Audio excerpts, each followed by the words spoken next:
first of all, thank you for having me here. I'm Monica from DocProcess. We're one of the scale-ups, and I'm very happy to be here today. Okay, so what we do, we call it business ecosystem automation. You might wonder what is that, but before we get straight to the point, a few things about us. We're a 15-year-old company and a 7-year-old scale-up. We have offices in France and in Romania, and until last year we were 100% bootstrapped. And last year we attracted a large investment from a private equity fund that would support our European and international expansion. Okay, so this is a few of our customers, but we have over 300 by now customers. And one of the things that we're most proud of is that over these last 7 years, since we launched our platform, is that we have a 99% retention rate across all over these 7 years. So we must be doing good, right? So what we say is that we are able to intermediate, streamline and align processes and document exchanges between a company and its network. That is most typically suppliers, buyers, banks, logistic partners.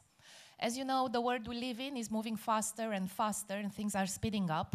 And if we rely on the same broken processes, email, phone, paper, couriers, PDFs, we're not getting there. We're not able to support the customer experience that we want. Think of just the logistics of helping companies like Amazon and other e-commerces deliver and keep their promises to deliver products the next day to their customers. So this is what we do. We've developed a suite of products that help us do this. Basically, the most frequent use case that we implement is the purchase to pay and order to cash flow. Which means that we help companies send out orders to their suppliers. The suppliers receive them directly into their ERP. And then suppliers can dispatch the merchandise, communicate with third-party logistics or whatever other transportation partner, all the way to sending their invoices, having the invoices controlled for accounts payable purposes, and then deliver them to the ERP, and finally liaise with banks or other financial partners in order to close the loop and reconcile those invoices in each party's accounting system. I don't know if it sounds easy, but trust me, it's very complex. And we've developed all these applications complete with records management and contract management because we really have something against paper. And this way we're doing our bit for the environment, we think. So, what we do, like a few figures to give you an idea of how important this entire process is, we have an average 5-second invoice approval time compared to a paper flow for invoices that it could run from anywhere from 5 days to a month if it doesn't get lost and if it's correct and if. So many variables. We bring tremendous savings on purchase to pay and order to cash processes, not just from manual inputs of data, but specifically for controls. That takes a lot of time, approval workflows, going all the way to the CFO for some invoices and so on. And we've helped our clients save up to 1% of their yearly revenue from these controls specifically. Think of, I don't know, a big retailer that signs on some contracts with their suppliers and decide to apply some promotions. But then the promotion comes and goes, products are sold in the hypermarket, and then the suppliers forget, conveniently or not, to apply the discount. This is a broken process. Nobody can actually keep track of them if you don't have an electronic system that is fully automated. So, well, the fonts are not quite there, but yeah. So this is our core platform. So it's a platform that serves procurement, finance and accounting, and logistics. Right now, as part of this accelerator, we're working on a solution designed for SMEs because we really want to help SMEs. As I'm sure you all know, SMEs are terribly important for not just European economy, but all over the world. They represent the main growth engine.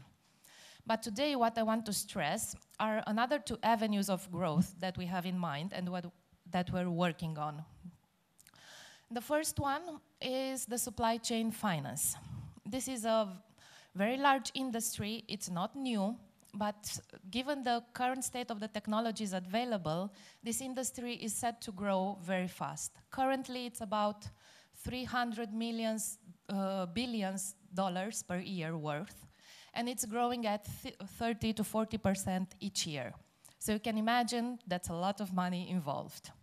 Well, the thing is that we process over 100 million invoices per year, so we have all these data points.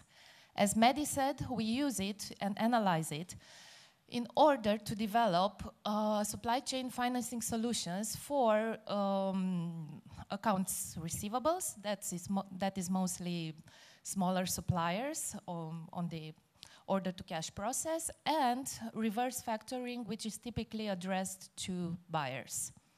This is the solution that we're working on. We have a couple of partners. We're developing proof of concept, and we want to bring this to the market later this year. Another solution that we're developing also and releasing as a beta version later this year is that all you've seen here today, we're making it ready to give it to another company, such as a BPO or a shared service provider or a digital transformation provider.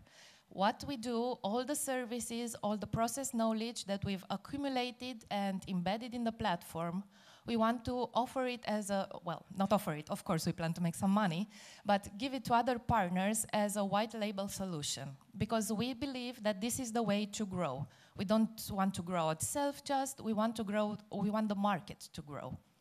And hopefully this is also supported by the European Union through their e-invoicing directive that mandates that all business-to-government transactions have to be performed in an electronic format.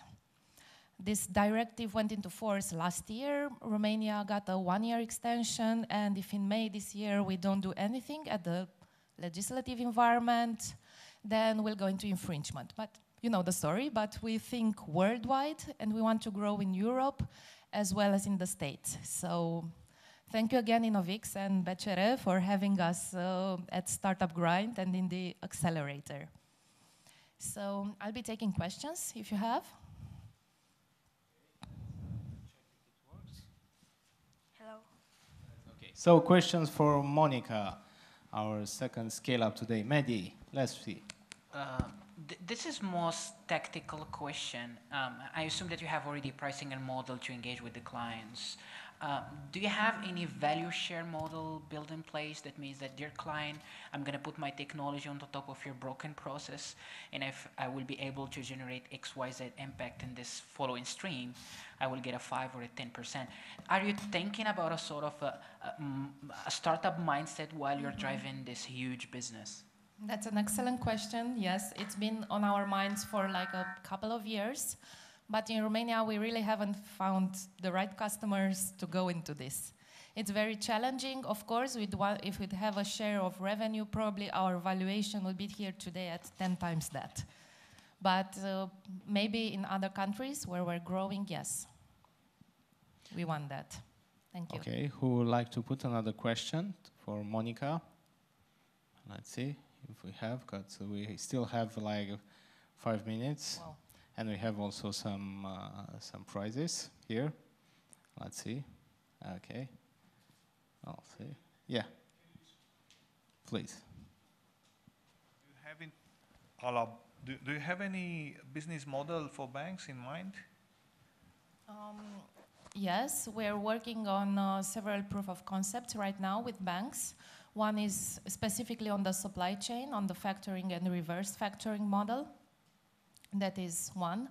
And of course, the second one is the SME solution that we presented at the BCR board pitch earlier this week.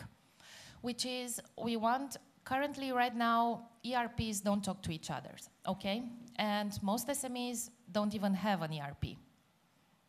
And even if you run 2 versions of SAP, they also don't talk to each other in terms of processes and data exchanges. So we're the network, we're the interoperability partner. We want to build a simpler solution that would allow SMEs to connect seamlessly to their buyers or partners' ERPs. Not building the ERPs, but well, this is technically very technical, but we want to build an abstractization interface with some AI on top of it that would allow SMEs to configure their communication system with all other parties. So, yeah, hope that answers your question. Thank you, Monica. Super, Monica. Okay, let's see if we have another 2 questions for Monica. Okay, if not, you have the stand just before in front with your colleagues. Yeah, you can come and ask Monica for more questions if you still have time right now. Cooperations, you can ask her to invest in her, so she's open to, I think, many possibilities. Exactly. Okay, well, so let's applaud Monica, one of the hardest workers in the InnovX bootcamp.